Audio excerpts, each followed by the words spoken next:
buenas tardes a todos los presentes y para aquellos que acaban de integrarse. Mi nombre es José Manuel Ramírez Vargas y en esta oportunidad tengo el agrado de acompañarlos en esta nueva ponencia magistral de parte del Instituto Amachac Escuela Jurídica. Y les extiende un cordial saludo por ser parte de este homenaje jurídico al año del Bicentenario del Perú.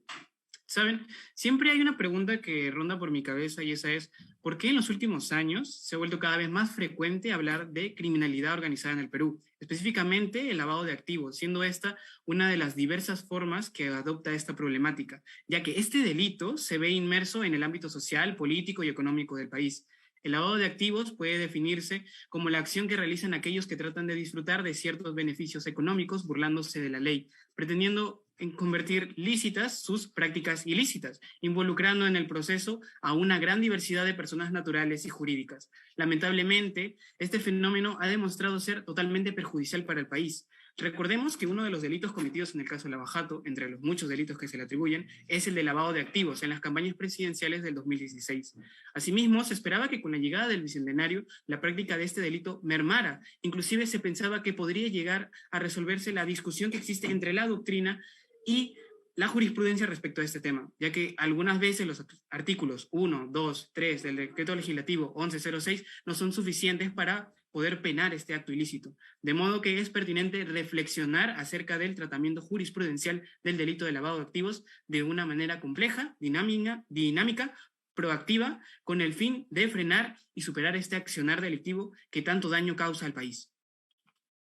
Antes de darle el pase a nuestra ponente magistral, me gustaría presentarles, ya que Ana Cecilia Hurtado Guailla es abogada y magíster en Derecho Penal por la Universidad Nacional Mayor de San Marcos, además es doctora en Derecho por la misma Casa de Estudios, ella tiene una maestría en Derecho por la Universidad de Alcalá de España, es abogada, directora del estudio Caro y Asociados, es investigadora y miembro del Centro de Estudios de Derecho Penal Económico y de la Empresa, es secretaria general del Grupo Peruano de la Asociación Internacional de Derecho Penal y además es autora de relevantes publicaciones en materia de lavado de activos y criminal compliance.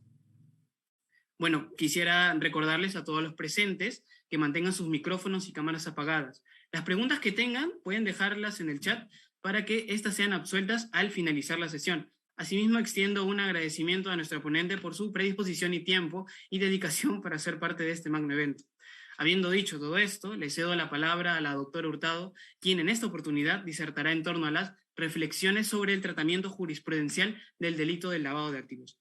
Puede comenzar, doctora. Buenas tardes con todos. Muchas gracias, José Manuel Ramírez, por la presentación. Hay que hacer algunas precisiones. Yo tengo estudios concluidos de maestría y doctorado en la Universidad San Marcos. No obstante, aún no tengo el grado. Es importante tener la transparencia. De repente ha habido un desliz ahí en la presentación y quería aclararlo.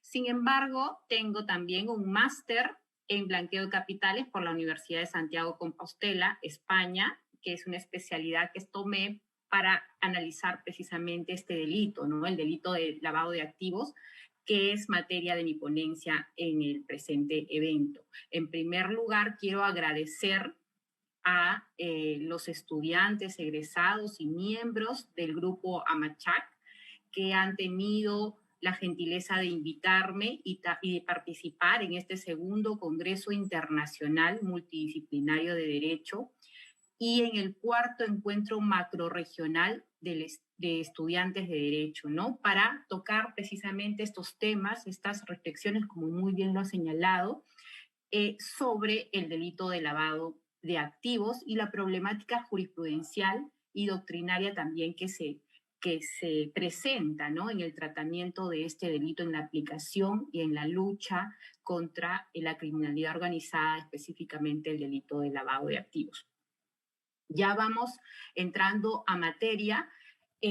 Para poder analizar la jurisprudencia del delito de lavado de activos es necesario tener en cuenta que en nuestro sistema jurídico se han emitido 3 pronunciamientos relevantes, esenciales, que se deben analizar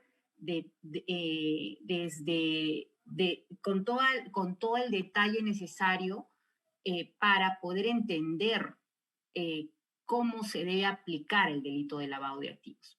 Y me estoy refiriendo específicamente, estos pronunciamientos se vienen dando a partir del año 2010.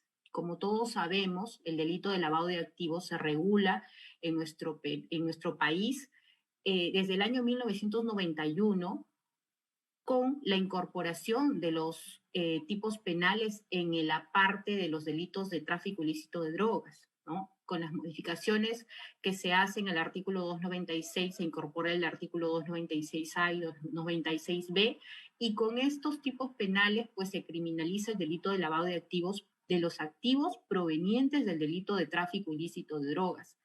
Posteriormente, y luego de también varias modificaciones que sufren estos tipos penales, ya en el año 2002 se emite la ley de lavado de activos, que es la ley 27, una ley especializada, 27765, que es la ley especializada en tipificar el delito de lavado de activos, y se extrae del Código Penal en la regulación del delito de lavado de activos, señalándose de forma expresa que ya no está referida solamente a los actos de lavado que se realizan con los activos que provienen del delito de tráfico de drogas, sino a cualquier delito grave, ¿no?, que haya generado ganancias ilícitas y que se hayan sometido a estos actos de transformación, conversión, ocultamiento, tenencia, ¿no? Y a partir de esta ley, la ley 27765, es que se regula el delito de lavado de activos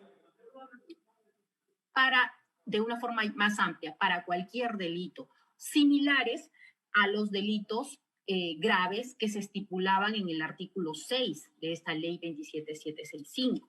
El artículo 6 de esta ley establece que los delitos previos tienen que ser conductas punibles de forma expresa, y de manera ejemplificativa señala que pueden ser el delito de tráfico de drogas, los delitos contra la administración pública, el delito de secuestro, el delito de tráfico de menores, tráfico aduanero, tráfico tributario, proxenetismo, y dice, u otros similares que generen ganancias ilícitas. A partir de la regulación que se realiza en el año 2002 y para su aplicación, surge diversos problemas de interpretación del delito. Desde cuál es la naturaleza jurídica del delito, desde cuál es el bien jurídico protegido, quiénes son los autores o quiénes pueden ser autores del delito de lavado de activos, cuál es el momento consumativo, si cabe la tentativa o no en el delito de lavado de activos, si se pueden aplicar las reglas del concurso en este tipo penal, y entre muchos problemas que surgen a partir de su regulación.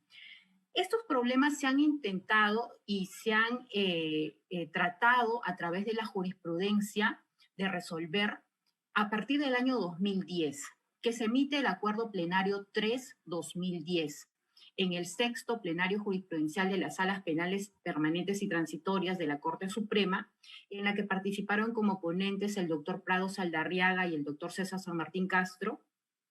Específicamente el 16 de noviembre del 2010 se emite este acuerdo plenario sobre el delito de lavado de activos. Y entre los diversos temas que se tocan, de manera muy amplia también la problemática que se surgía sobre cuál era el bien jurídico protegido, cuál era la eficacia funcional de que se criminalice, de que se penalice el delito de lavado de activos. Y se reflexionaba un poco haciéndose referencia a la legislación extranjera, ¿no? Se hacía referencia a cómo y dónde estaba regulado el delito de lavado de activos en España, en Colombia, en Uruguay, y se trataba de señalar en este acuerdo plenario, se trató de señalar, y así se señaló, que analizando el bien jurídico protegido según la ubicación sistemática que se encontraba en los códigos extranjero, pues se identificaba el bien jurídico, pero como nuestro delito de lavado de activos estaba regulado en una en una norma especial, que es la ley 27765, pues no se podría inferir el bien jurídico protegido de acuerdo a su ubicación sistemática en el Código Penal, porque no estaba regulado en el Código Penal. Entonces, se hace un poco la reseña sobre el estado doctrinario que se estaba planteando sobre cuál era el bien jurídico protegido. Y se plantearon tres posiciones muy bien marcadas en relación a que si el bien jurídico protegido era el orden socioeconómico, pues estas conductas de lavado se criminalizan para buscar una estabilidad, para buscar que no se afecte la estabilidad socioeconómica, para buscar que la transparencia y la seguridad financiera esté garantizada, o se buscaba criminalizar para poder evitar la obstaculización a la administración de la justicia, o se buscaba criminalizar los bienes jurídicos mediatos, ¿no? Que podrían ser, por ejemplo, el tráfico de drogas, ¿no? El delito de tráfico de drogas en la salud pública. Entonces, de esa manera se planteaban estas corrientes doctrinarias sobre cuál debería ser el bien jurídico protegido. Y nuestra Corte Suprema, a través de este acuerdo plenario número 3/2010, teniendo en cuenta que es bien importante que se identifique cuál es el bien jurídico protegido con la finalidad de poder interpretar adecuadamente las normas, ¿no? Y aplicar la norma en virtud del bien jurídico protegido, estableció que este delito, el delito de lavado de activos, tiene una naturaleza pluriofensiva, lo que implica que no solamente afecta un bien jurídico protegido, ¿no? Sino diversos bienes jurídicos, porque se trata de un proceso, ¿no? Un proceso que va desde las primeras etapas, ¿no? Que busca legitimar, dar la apariencia de legitimidad, de ocultar, de cambiar el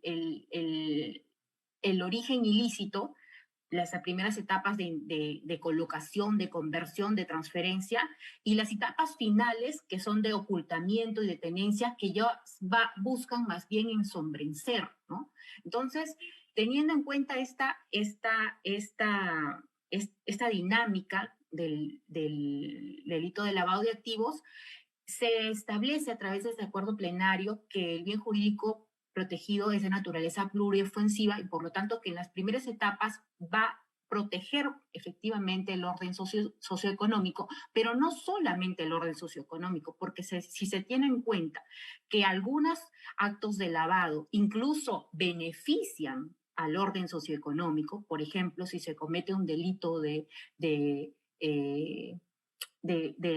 lavado pagando impuestos, ¿no? Con la finalidad de lavar, pues el Estado se va a ver beneficiado, la economía se va a ver beneficiado. Por ejemplo, si en un paraíso fiscal, ¿no? Lo que se busca es atraer divisas sin importar el origen, pues, y de esa manera se hacen actos de lavado, pues va a beneficiar el orden económico y no se va a afectar. Por lo tanto, no se podría decir que lo que protege el lavado de activos, la sanción del lavado de activos es el orden socioeconómico, sino porque lo va a beneficiar, sino otro bien jurídico. Entonces ahí entra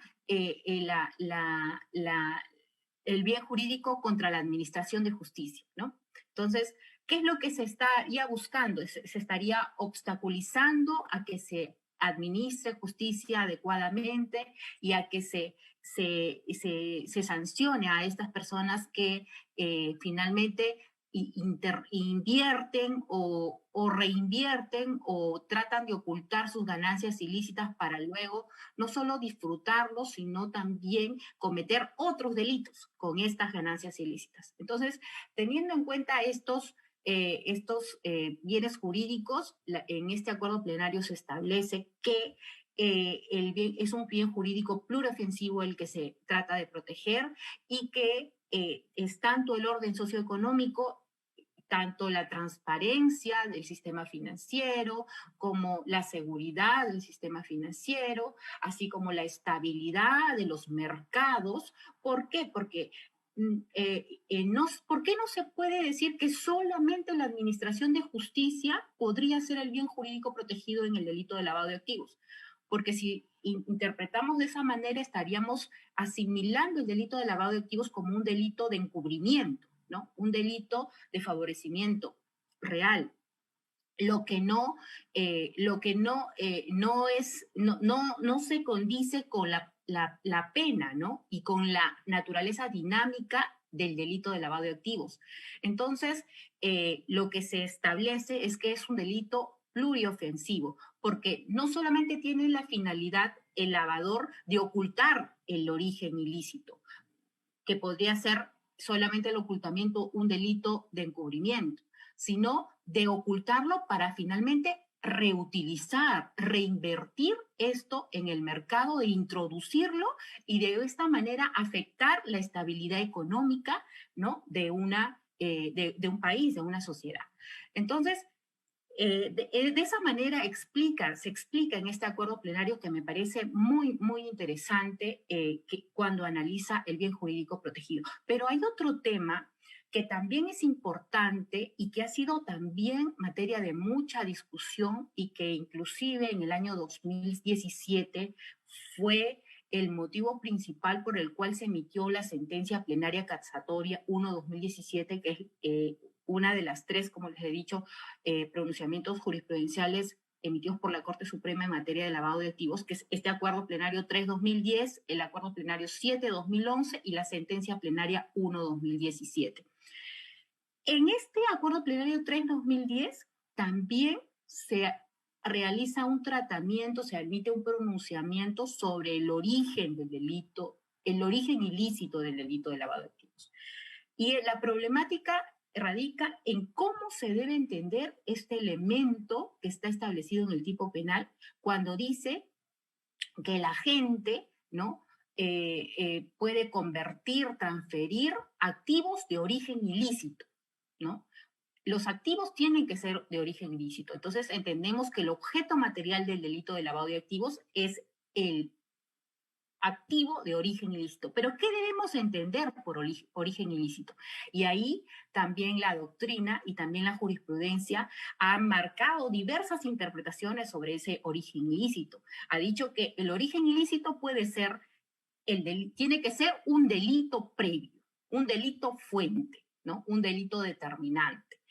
Por otro lado, se señala que ese origen ilícito está referido a cualquier ilícito, no necesariamente un ilícito penal, una conducta punible, sino puede ser un ilícito administrativo, un ilícito civil, cualquier tipo de ilícito puede encuadrar dentro de este elemento que exige el tipo penal, origen ilícito.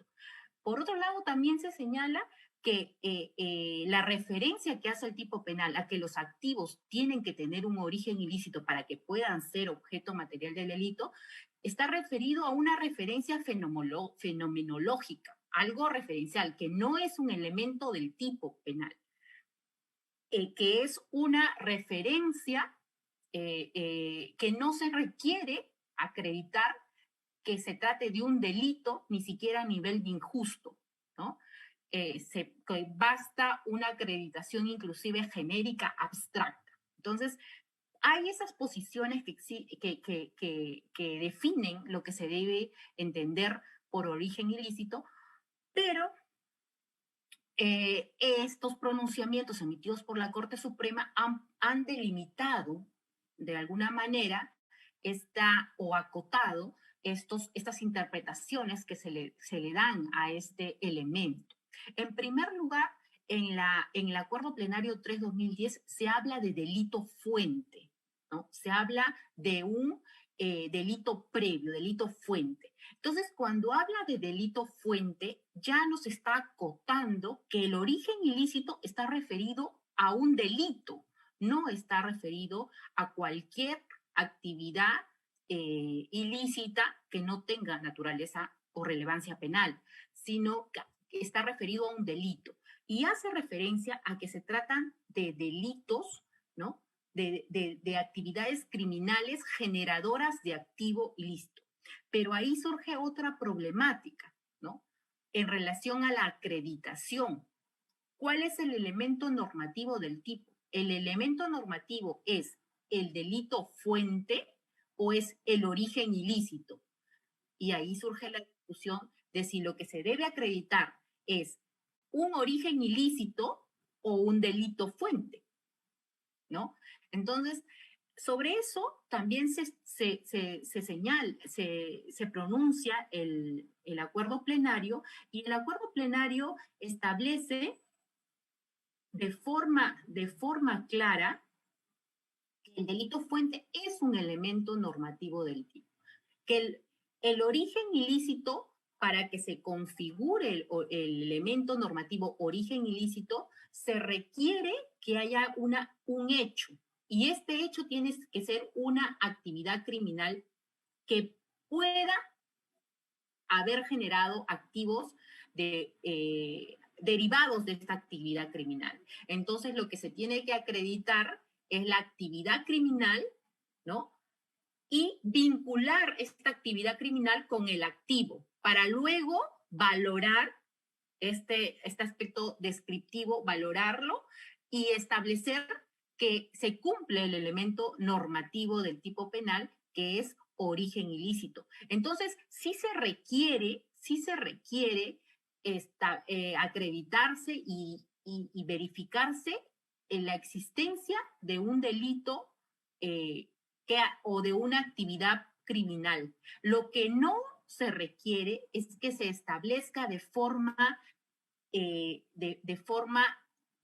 acabada, de forma específicamente determinada, que existió, quién cometió el delito, cuándo se cometió el delito previo, quiénes participaron en el delito previo, o cuál es el activo concreto que generó el delito previo. Lo que no se requiere es eso, pero sí se requiere que exista un delito y que exista la vinculación entre el delito y el activo. Ahora, la pregunta es, ¿esta vinculación tiene que ser directa? ¿Tiene que ser lejana? ¿Tiene que ser indirecta? Puede ser de manera directa o indirecta. Y sobre eso también el acuerdo plenario se pronuncia y dice que no es necesario que se acredite la vinculación directa. Lo que sí es necesario es que se infiera, que haya suficientes indicios, y para eso recurren a que la acreditación sea a través de la prueba indiciaria, de que el activo haya o tenga alguna vinculación con la actividad criminal previa. Pero no dice que no es necesario que exista una actividad previa. Por el contrario, señala que esta actividad criminal previa debe ser acreditada a través de la prueba indiciaria y con calidad de certeza. A ver, les voy a referir expresamente lo que nos dice este acuerdo plenario en el fundamento 35. Dice, el tipo legal de lavado de activos solo exige la determinación de la procedencia delictiva del dinero, bienes, efectos o ganancias que permitan, en atención a las circunstancias del caso concreto, la exclusión de otros posibles orígenes. No hace falta la demostración acabada de un delito específico, con la plenitud de sus circunstancias ni de sus concretos partícipes en el mismo. Lo contrario implicaría ni más ni menos a concebir este delito como un imposible de ejecución. Es suficiente, dice, la certidumbre sobre su origen, conocimiento de la existencia de una infracción grave de manera general. Entonces, a partir de este fundamento que está en el acuerdo plenario en el número 35, señala que lo que va a ser necesario es que se acredite la existencia del delito y que la vinculación del activo con el delito, para la vinculación no es necesario que se acredite específicamente que este activo provino de esta actividad criminal previa, sino que existe una actividad criminal previa que ha generado activos ilícitos y que se infiera de que este activo proviene de esta actividad criminal. Dice, no bastarán las simples sospechas, recelos o dudas sobre la procedencia del dinero, bienes o efectos, sino que será precisa la certeza respecto al origen ilícito. Y tal certeza, como se ha indicado, puede provenir de prueba indiciaria, que ha de ser de acreditada, que se debe acreditar la presencia de la actividad criminal previa antecedente. Ahora, la discusión también surge a partir de este acuerdo plenario que señala que debe haber una actividad criminal previa, antecedente, ¿no? Entonces dice, entonces solamente se puede cometer delito de lavado de activos si existe una actividad criminal previa, antecedente, y sobre eso responde el acuerdo plenario número 7/2011. En el acuerdo plenario 7/2011, del 7 de diciembre del 2011, señala que por la naturaleza dinámica del delito de lavado de activos, por la forma en que está tipificado el delito de lavado de activos, no es necesario que el delito que da origen al delito de lavado de activos, a los activos, haya sido consumado se haya establecido la consumación concreta del delito previo, ¿no? Dice que inclusive cuando el delito previo, ¿no? No se haya consumado, pero a partir de los actos iniciales del delito previo, se haya generado activos que luego estos hayan sido materia de conversión, transferencia o ocultamiento, pues estos activos van a ser objeto del delito de lavado de activos, van a ser producto del delito de lavado de activos. Entonces, el cuestionamiento que se hace en relación a si la actividad criminal que genera los activos tiene que ser previa, tiene que ser anterior, tiene que ser antecedente, tiene que haberse consumado antes de que se haya generado el producto el objeto materia del delito de lavado de activos, no necesariamente, ¿no? Y esta posición la adopta en la Corte Suprema en el Acuerdo Plenario 7/2011, donde señala, ¿no? Sí, ¿no? Señala de forma, en principio, que si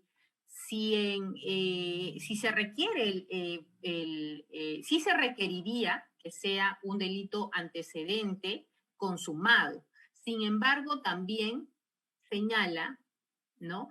Si es posible, y establece dos ejemplos, ¿no? Dice, por ejemplo, dice, el pago por la venta ilícita se haga antes de la entrega o pago por adelantado, ¿no? Por ejemplo, ahí lo que hace la Corte Suprema es establecer un ejemplo en relación al tráfico de armas, ¿no?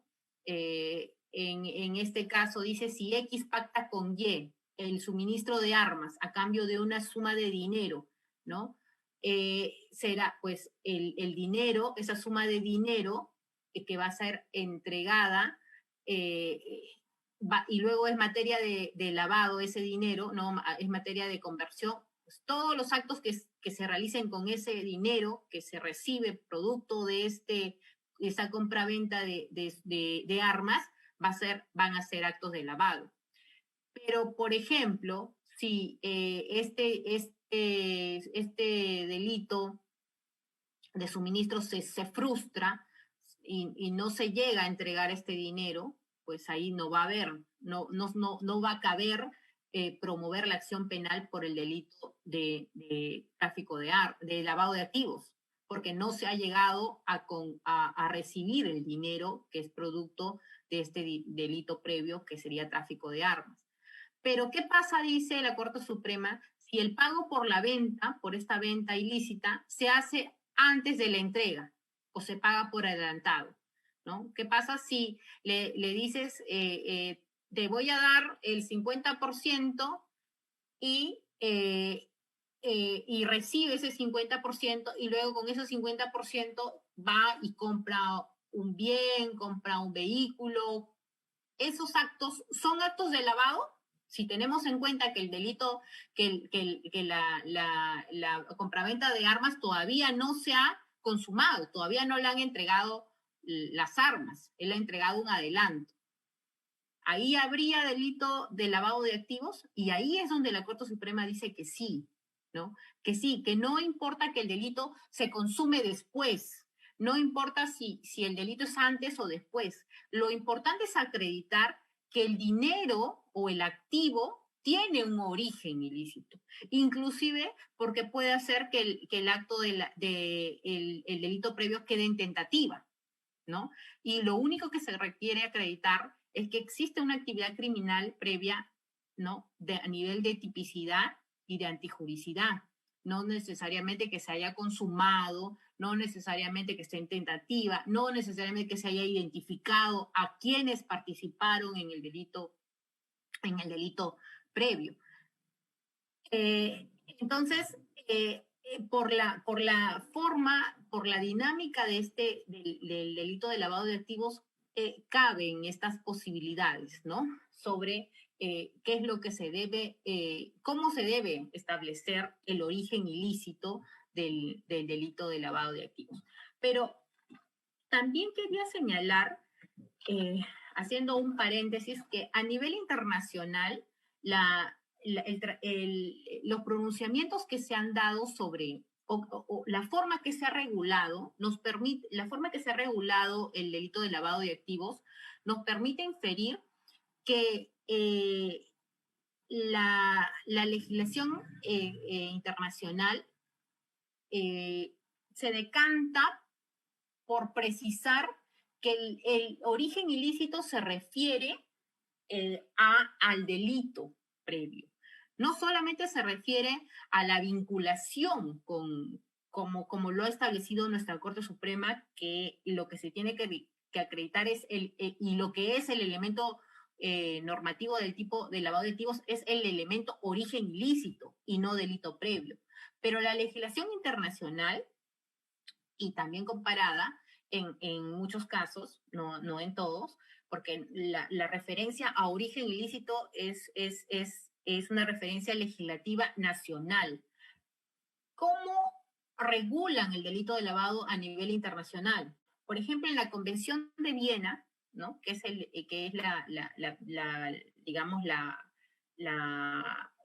la pionera en regular el delito de lavado de activos proveniente de tráfico y de drogas, hace referencia al delito de tráfico de drogas. No hace referencia a un bien de origen ilícito, no hace referencia a un bien vinculado a una actividad criminal previa, o no hace referencia a un activo que esté indirectamente vinculado a una actividad criminal previa o un delito previo, ¿no? Hace referencia a un delito. Por lo tanto, desde la Convención de Viena no nos da muchas luces de cómo interpretar cuando hablamos de origen ilícito, si nos estamos refiriendo a delito previo, si nos estamos refiriendo a una actividad criminal genérica, abstracta, o si nos estamos refiriendo a una vinculación directa o indirecta, ¿no? No nos da muchas luces.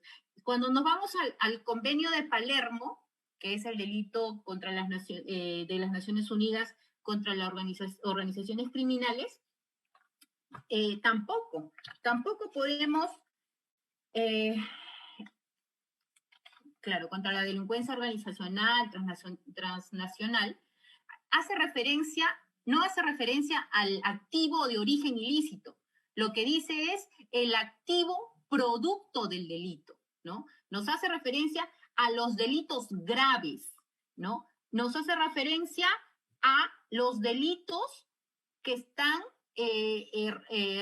vinculados a organizaciones criminales, ¿no? En cambio, nuestro tipo penal, que está en nuestra ley, bueno, actualmente en nuestro decreto legislativo 1106, nos hace referencia al bien de origen ilícito. Y cuando vamos al artículo 10 antes que lo que estaba regulado en el artículo 6 de la ley 27765, también nos hace referencia a conductas punibles. Ahora nos dice actividades criminales. Ahora nos preguntamos, ¿actividades criminales es lo mismo que delito previo? ¿Es lo mismo que conductas punibles? Entonces, cuando utilizamos estos términos, si nos vamos a la legislación internacional, no encontramos una similitud en la referencia. Y si tomamos como referencia esta legislación internacional, deberíamos ser más estrictos en interpretar que lo que se exige para la configuración del delito de lavado de activos sería acreditar un delito previo, ¿no? Un delito previo que genere un activo, que tenga una vinculación directa y que este activo luego haya sido materia de conversión, de transferencia, de ocultamiento. Pero ¿qué sucede si interpretamos así? ¿Qué sucede? Sucede que no se logra los objetivos persecutores, ¿no?, de la lucha contra el lavado de activos, que es más difícil probar que este activo efectivamente proviene de este delito y que está vinculado directamente con este delito. Entonces, ¿qué generamos? Generamos mayores problemas de prueba para la parte persecutora, para el Ministerio Público. Pero este problema, esta imposibilidad o esta barrera que se genera por falta de prueba, debe ser aplacado o debe ser priorizado por la flexibilización de las garantías de los procesados, ¿no? Ahí se genera el dilema. ¿Qué es lo que debemos defender, ¿no? ¿Qué es lo que debemos priorizar? La lucha contra la criminalidad organizada y específicamente el lavado de activos para poder aplicar estos delitos, o respetar los principios que enmarcan un derecho penal, ¿no? Entonces, ahí la tendencia, no solamente nacional, sino la tendencia internacional, es por la criminalización del delito de lavado de activos y es por interpretar de una forma eficaz, ¿no?, para la aplicación de la lucha contra el lavado de activos. Sin embargo, también debemos traer a reflexión que debemos ser coherentes con los principios en nuestro Estado democrático de derecho y, por ejemplo, con el principio de legalidad, ¿no? Si se presentarían estas barreras, entonces no es más adecuado cambiar el tipo penal de lavado de activos y más bien criminalizar las conductas de enriquecimiento ilícito de particulares, y solamente cuando no puedan acreditar el origen ilícito de sus patrimonios, el origen ilícito de sus patrimonios, crear una figura de enriquecimiento ilícito de particulares. ¿No sería un poco más transparente atendiendo a que se debe flexibilizar tanto y extender y hacer interpretaciones un poco extensivas de nuestro tipo penal sobre cómo debemos interpretar este elemento normativo, atendiendo a las posiciones que señalan que no, inclusive no sería un elemento normativo del tipo? O sea, no es necesario acreditarse que existe un delito previo. Entonces, esto nos trae verdaderamente a mucha reflexión, y los pronunciamientos jurisprudenciales que se han emitido pues tienen la tendencia de ser más eficaces y apoyar a la lucha contra el lavado de activos, que es totalmente legítimo, ¿no? Que es totalmente legítimo, pero tampoco no se debe perder de vista los principios, los derechos y las garantías que se están regulados para poder aplicarse también en un proceso penal, teniendo en cuenta que toda la carga negativa que trae para una persona y que la dignidad del ser humano pues es el fin supremo de nuestra Constitución, ¿no? Entonces, teniendo en cuenta estos aspectos y esta problemática, la Corte Suprema, la tendencia jurisprudencial que marca a través de la sentencia plenaria 1/2017, pues precisamente es que para acreditarse o configurarse el delito de lavado de activos, lo que es necesario es acreditarse el origen ilícito. No se debe acreditar el delito previo. El delito previo no es un elemento normativo del tipo. Lo que se exige es el origen ilícito. Ahora, ¿cómo se debe acreditar ese origen ilícito? No hay mayor claridad en la jurisprudencia. Sin embargo, se fijan estándares. Se dice que todos los elementos normativos del tipo deben ser acreditados con un estándar de más allá de toda duda razonable, lo que quiere decir que el origen ilícito como un elemento también debería estar acreditado más allá de toda duda razonable. Pero la pregunta es, ¿cómo se acredita más allá de toda duda razonable si solamente a través de la jurisprudencia se señala que la actividad criminal previa no es necesario que se establezca de forma específica, que se acredite de forma específica, sino que basta con que se infiera de manera genérica y abstracta? Y ahí creo que hay que repensar un poco más, y tal vez mi propuesta es porque se pueda regular más bien el delito de enriquecimiento ilícito de particulares y no interpretar de forma tan extensiva, ¿no?, el delito de lavado de activos. Muchas gracias. Esa es un poco mi reflexión, José Manuel. Muchísimas gracias, doctora. Es una explicación bastante acertada y detallada del tema. Ahora, bueno, vamos a pasar a la sección de preguntas, así que, bueno, mientras veo al que se anime alguno de las personas presentes aquí para hacer alguna pregunta, le cedo la palabra para que diga algunas palabras finales.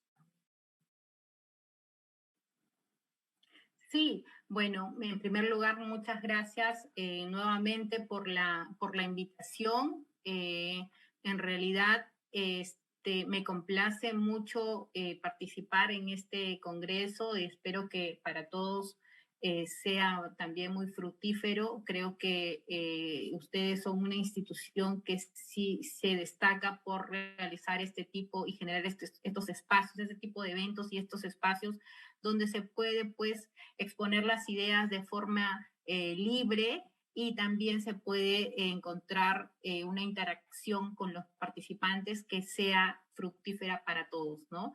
Los invito a reflexionar sobre estos temas del delito de lavado de activos y en general en materia de derecho penal. Creo que este homenaje al Bicentenario merece, pues, que nosotros seamos conscientes de cómo estamos aplicando el derecho, y también seamos reflexivos y críticos, ¿no? Críticos desde un punto de vista positivo, ¿no? Para construir un poco más y de alguna manera aportar a nuestro sistema de justicia que tanto lo requiere.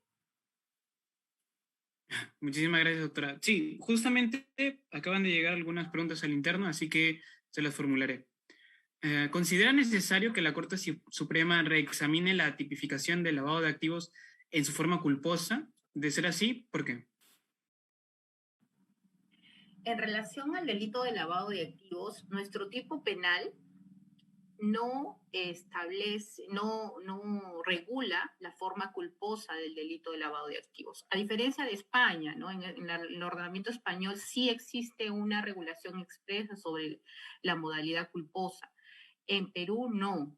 En Perú no. Sin embargo, la forma como está redactada la tipicidad subjetiva, o cómo se ha regulado, se han pronunciado muy importantes académicos sobre esto también, incluso del extranjero, que en realidad lo que se esconde es un tipo culposo, más bien de un dolo, ¿no? De un dolo directo que se exigiría en el delito de lavado de activos. A pesar que se dice que es una modalidad dolosa, pues se puede evidenciar de su sola redacción, porque se exige que el agente conoce o debía presumir, se dice. O sea, el sujeto activo no solamente va a cometer el delito cuando conozca que el activo proviene de un delito previo, sino que tiene que presumir, ¿no? Tiene que presumir, es decir, tiene que tener un nivel de diligencia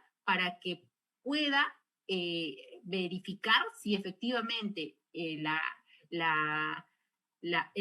cliente que le paga el dinero, que le contrata con él y le paga el dinero, pues ese dinero proviene de una actividad lícita del cliente, porque si no, al recibir ese dinero, pues estaría cometiendo delito de lavado de activos, ¿no? O si el que le vende la casa, pues esa casa ha sido obtenido con origen ilícito, con dinero de sus actividades económicas lícitas y no de un origen ilícito. Entonces, la modalidad esconde, desde mi punto de vista muy personal, una modalidad culposa, ¿no? No solamente dolosa, sino culposa, que ya está en el tipo penal, aunque de forma expresa no existe una regulación culposa, ¿no? De forma expresa no cabría, no cabe una modalidad culposa.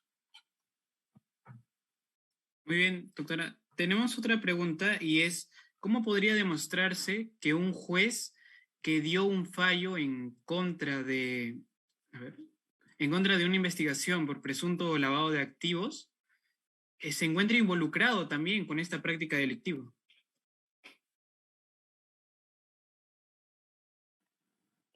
Bueno, eso creo que eso se debería ver en el caso concreto, ¿no? Depende cuál es el nivel de involucramiento del juez. Bueno, se puede hacer una denuncia, ¿no? Ante el Ministerio Público, ante la policía, si existe alguna evidencia de la participación del juez en algún acto de lavado, ¿no? El núcleo de autores del delito de lavado de activos es de un delito común, puede ser cualquiera, no se necesita que la gente tenga una calidad especial, que sea funcionario público, o tampoco, ni siquiera se necesita que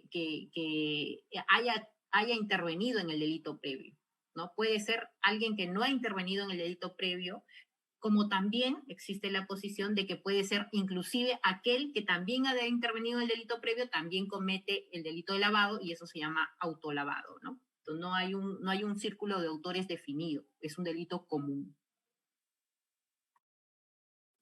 Bien, aquí tenemos otra pregunta. ¿La administración de justicia es un bien jurídico protegido por el lavado de activos? De ser así, ¿por qué? Sí, como les había mencionado, el delito de lavado de activos protege varios bienes jurídicos, por eso se le dice que es un delito pluriofensivo, porque ofende o daña a varios bienes jurídicos, inclusive el de administración de justicia.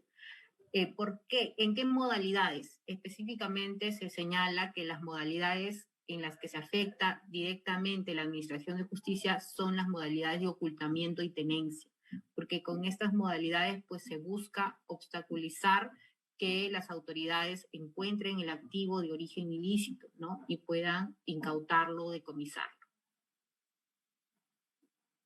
Muy bien, tenemos una última pregunta. ¿Cree que para el tricentenario en el Perú sea más sencillo resolver casos acerca de lavado de activos?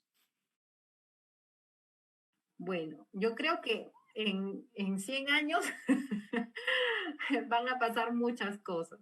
De repente, la forma del sistema de justicia actual sea de alguna manera. Sabemos que existen otras, mucha tecnología, ¿no? Otras formas de administrar justicia que se están creando con la neurociencia, la inteligencia artificial. Entonces, yo creo que incluso el tema de prueba, ¿no? Va a ser mucho más eficiente, ¿no?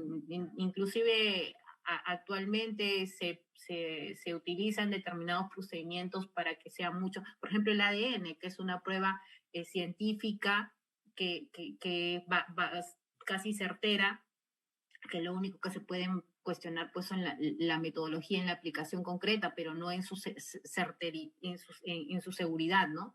Entonces, creo que no creo que vayamos a llegar al tricentenario, sino ya creo que acá 10 años vamos a tener otras herramientas que con la tecnología nos va a poder permitir pues aplicar mucho más de forma más eficiente, ¿no?, el delito de lavado de activos, tal vez entender que la eficacia de la persecución del delito de lavado de activos pues se pueda cubrir con estas herramientas tecnológicas, ¿no?, que se puedan crear.